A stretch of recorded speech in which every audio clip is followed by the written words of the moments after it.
Welcome back. As a review, we're studying Matthew chapter 25, by the way. But as a review, if you put these together, and there were no chapter titles in the Bible and all, when Matthew wrote and recorded what Jesus said, he put these sort of together here. And this is in the last week of his life on the earth in the flesh. And he's talking to his disciples and such. And he mentions a parable we'll call the owner versus a thief. He mentions a parable with the servant of the household. He mentions a parable of invitation here in a long delay. And this fourth one is what we're on right here, and we'll call it an action parable. So the first one, if you remember, was the owner with the thief, and his emphasis was that the return of Jesus is going to be unexpected. You don't know when. And the next one was the servant of the household and how you behave and how you serve, and you need to watch because it'll be a while before I come back and you don't know when.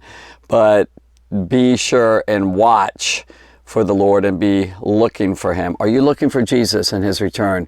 Are you busy in the earthly life and not really thinking about the heavenly life? Are you thinking about Jesus' return, or are you just thinking about your life of the here and now, and you're busy doing your life and you don't even realize Jesus is going to return?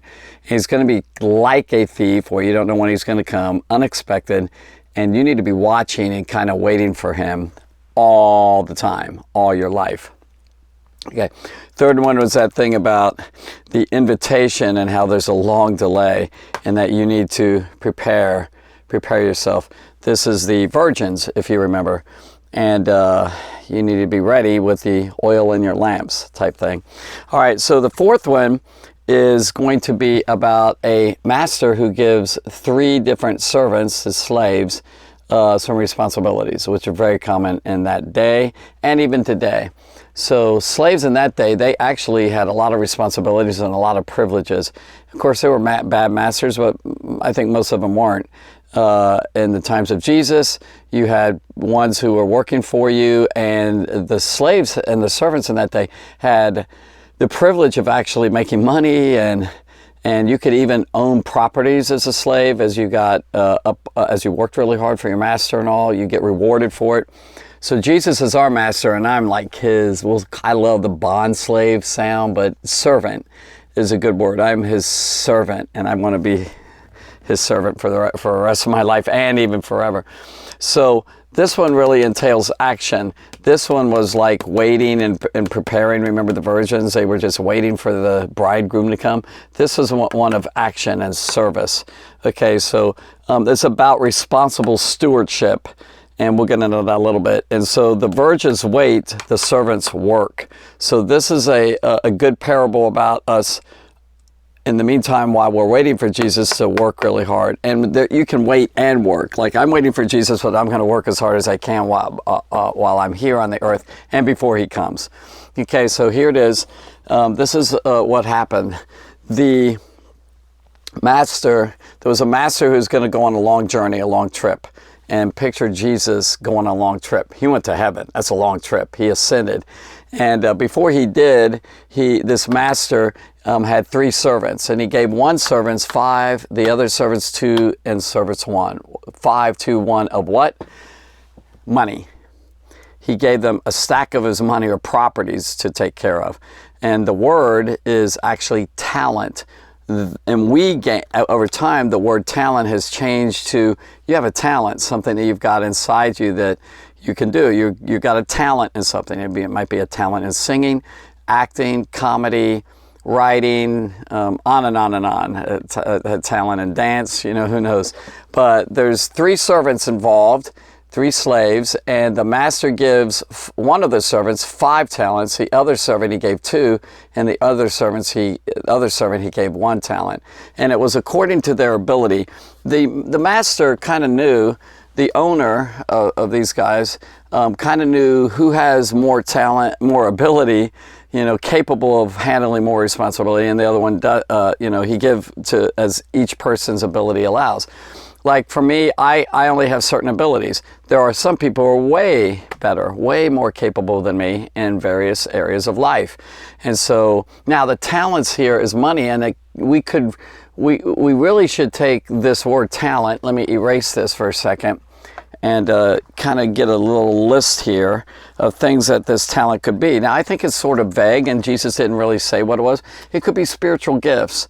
It could be your callings. It could be your position in life. And so, who knows what it is. So it actually could be an actual talent, a talent that you've got, okay? Or in that day, it was money, and boy, was it money. One talent was, well, I've heard that it was over 1,000, but basically it would take 6,000 denarii to equal one talent. Wow. A denarii is 1 day's wages. So if I go out and I'm a day laborer and I get a job for a day and I work, that's a denarii. It would take 6,000 of those to equal one talent. So it's thousands and thousands of dollars. So Jesus is really saying big, enormous numbers, that you've got really a lot of responsibility. These servants had a lot of responsibilities for this rich master. He's rich, and he wants to give you big things in your life. Some people are just more leaders, and they're bigger in ability than me. And then I've got some responsibility, and you'll get some talent and responsibility. Talent meaning money and that type. It's just a picture, it's a parable. But that talent could be a talent, or it could be gifts that you've been given. Maybe it's spiritual gifts. He ascended on high and gave gifts unto men. And so he distributes according to what he wants. It could be spiritual gifts, there's various ones. It could be talent. It could be actually money. God may make you wealthy. Some are wealthy, some aren't, have a little bit of money. What you do with what God gives you is what this is about. And it's very important to take whatever you have, your skills, your mind, your heart, everything, and give it back to God and serve him with it. Now, the one, and this could go on and on, but anyway, the one who was given 5, immediately, the scripture says, and I'll read this later, the whole parable. Immediately, that guy went out and started working, putting that money to work. And what he did basically is he probably started a business, or maybe several businesses, with all that money, and he hired other people or whatever, and he started making money for the master, because ultimately it's his money, the master's money. Ultimately, everything you've got is not yours. Everything I've got is Jesus Christ. It belongs to him. It belongs to God. And so I'm going to have to answer for it. And that's what this is about. It's a day of judgment coming, and we haven't been there yet. It's yet to come, where you and I are going to have to answer for what you do with what God gives you, whatever it is. It could be a lot of time in your hands. It could be a lot of people that he's given you, a lot of people. Maybe he's given you responsibility to give a lot, to serve a lot. You might have a lot of possessions. You might have special things in your possession that God wants to have you give away. Just give unto God and serve him. And so a talent is, again, like I said, enormous. It would take 20 years for a person to make one talent, who only works 20 years of one day of wages to make it. And so that's a lot. Or it's like thousands of dollars. And maybe it's comparable to $300,000 or something. So it's a lot. It's $30,000 basically, probably, for, the talent and the denarii, and also. All right, let me go on. It's a little confusing. So, okay, so we have a guy who's been given 5 talents. That's a lot of money. It's $30,000 30,000 denarii, and all. So, and then if you work, all right, I try to go on. So what happened is, so Jesus is speaking, and he took his 5 and he started working really hard, making a lot of money. And you don't know when the master is going to return. This master went on a long journey. And then he's going to return. He's going to see what you did with what you've got. So the other guy who had 2 talents, he was given 2, if you remember, he made 2 talents more. So both of them doubled what the master had given him. They were really working hard, and they weren't lazy, The last one took his talent, one talent, that one thing that he gave, and he took it and buried it.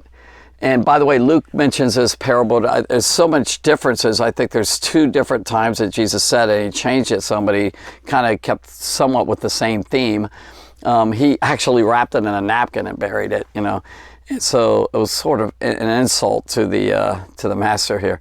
And what he did is he literally buried it, and he didn't do anything with that money. So the master returns on that journey, and he wants to give an accounting, a reckoning. He says, okay, you who had 5, come to me and let me just see what you did. I made 5 for you. And boy, was the master happy with him. He said, well done, you good and faithful servant. And you've been faithful over that, what I gave you, that little, and now you've done much. He said, much more is going to be given to you. And then he said, enter into the joy of the Lord. Joy, joy, joy. Jesus is going to be very happy if you take everything you've got and you really work it. And he's going to look at you face to face someday. And that's what I long for. And he says, Gordon, well done, good and faithful. Those 2 words, you're good and you're faithful. That's very important, doing it over and over and over. Faithful servant, there's that word servant. And then he says, enter into the joy of the Lord. The second guy comes and he's really happy with him. He says basically the same words. Well done, good and faithful servant. And you've taken what I had and you used it well. And so enter into the joy of the Lord. Here we go. Now the last servant comes, and I'll kind of pick it up from there a little bit. He said, oh boy, I don't like this. The man said, Master, I knew that you were a hard man, an austere man, like calloused, hard, tough, mean. Jesus is not mean. He's not hard. But he became hard on this guy. And there is a time to get hard, and there's a time of tough judgment, really hard. He got really severely punished for this. He says, I know that you're a hard man, harvesting where you have not sown and gathering where you have not scattered seed. So like that word scattering seed is like flying all over the place. And he's basically saying, you're making all this profit off of stuff that you don't even do. It's really an accusation. It's an insult to this master. So I was afraid. I'm not sure if he really is afraid here, but he's acting like it's a pretense, and went out and hid your talent in the ground. I mean, if he was afraid, why didn't he try and work it? He doesn't want to get the judgment of the master. You know what the problem was? This guy couldn't care less about the master. He didn't like him. He didn't care for him. He didn't take interest in what his desire was. He should have worked for it and, worked for the master like he should have. So I was afraid and went out and hid your talent in the ground. See, here's what belongs to you. And he gave it back to him. And he just had that one talent and again handed it back to him. The master was very angry. He said, you wicked, lazy servant. So he says, you're slothful. That means lazy. You're wicked, very selfish. He was very self-centered about him. He was lazy. He didn't want to do anything for him. He was just off doing his own thing. He says, so you knew that I harvest where I have not sown. He says, so you knew where I harvest I have not sown, and he says, and gather where I have not scattered seed. He asked that question. Do you think that's what I am? All right, then, well then, if I'm like that, if you think I'm that hard and all, why didn't you take my money and deposit it on with bankers? Like give that money out to bankers, like they take that money and use it. Well, he should have used it, and when I returned, I would have received it back with interest or usury. Usury comes from the word use. So he said, why don't you put it with bankers, and that banker will invest and make money off of it, and then I would have gotten interest off of it. At least I would have made some money. He made zero money. He gave him a talent. After a long time, he came back with the talent. It was a waste. Is your life a waste? Is your life going to be a waste? God has given you a certain amount of time. You have a certain amount of talent or gifts or money or whatever God's given you. And what are you going to do with it? It doesn't have to be money. This is just a parable. It's a picture. And Jesus is like saying, like, he's using money as for instance, but he's saying it as any sort of thing that God's given you and blessed you with. Then he says, take the talent from him. He said, take the talent from him and give it to this one who has 10 talents. So he took that talent, gave it to the guy who had 10 talents. Now he has even more. For everyone who has will be given more. In other words, if you have it and you're using it, then you'll be given more. He says, and he will have an abundance. God wants you abundantly supplied. He wants to give you life to the full. He wants to bless you like crazy. He's a blessing God. He's a God that blesses. Whoever does not have, like this guy, he didn't really earn anything for him. Even what he has will be taken from him. So he'll take whatever he's given you back. You'll be snatched from everything that you've been given. Now you're empty and you're naked, like meaning you don't have anything now. And then he says, and throw that worthless, that lazy, wicked, worthless servant. He says, throw him outside. Uh-oh, now you're getting kicked out of the master's house, out of all the wonderful things that he has. And he says, throw him outside into the darkness where there will be gnashing, weeping and gnashing of teeth. Remember, Jesus used that phrase before. There's going to be pain and suffering and, you're going to be gone. So here's this wonderful parable that I want you to remember, that you need to take everything that God has given you and use it to the max. Don't sit on it. If you've got a talent in something, or if you have a gift that God's given you, it might be a gift of discernment. It could be a gift of wisdom. You're supposed to use the wisdom that you know. You're supposed to use the knowledge that you're learning from the Bible that you know. Everything that you've got, you need to use it. So I'll read part of that story. I kind of read the second half. So it says, again, it would be like a man. It's like, this is a kingdom of heaven, what this is like. It will be like a man going on a journey who called his servants and trusted his property to them. To one, he gave 5 talents of money, to another 2 talents, and to another 1 talent, each according to his ability. And see, it's okay if some people have more ability. God distributes it how he wants. If I only have that much talent or that much money or that much time or whatever, I want to use it to the full. And then if I bring it to him in my little thing that I have here and he's pleased with it, that's great. That's what you want to do. You want to please his heart. Put your heart into it and really serve him with whatever you have. Then he says, then he went on his journey. So he left. The man who had received the 5 talents went at once, immediately, and put his money to work and gained 5 more.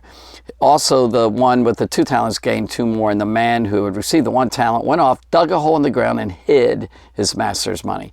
After a long time, which could be an indication, maybe a hint that, Jesus left and he's still not come back, by the way. It's going to be a long time. So it's not like he comes back immediately, and that's right what happened with the church. He left 2,000 years ago, and he has yet to come back, and he will come back, trust me, or trust him. He says, after a long time, his master of those servants returned and settled accounts with them. And then you know what I said before. He said, well done, a good and faithful servant. You have been faithful with a few things. I will put you in charge of many things. Come and share your joy of the master, your master's happiness. And he said it to the other guy, and then I read to you about the third guy. So there it is. It's a matter of action. Take whatever you have and act on it. Take your to be a servant to Jesus. It's a matter of service here, and it's kind of like you're going to be held responsible for stewardship. Stewardship means taking something that's been given to you and using it right. All right, very good. Thank you for listening, and please be a great servant, a good and faithful servant. All right, God bless.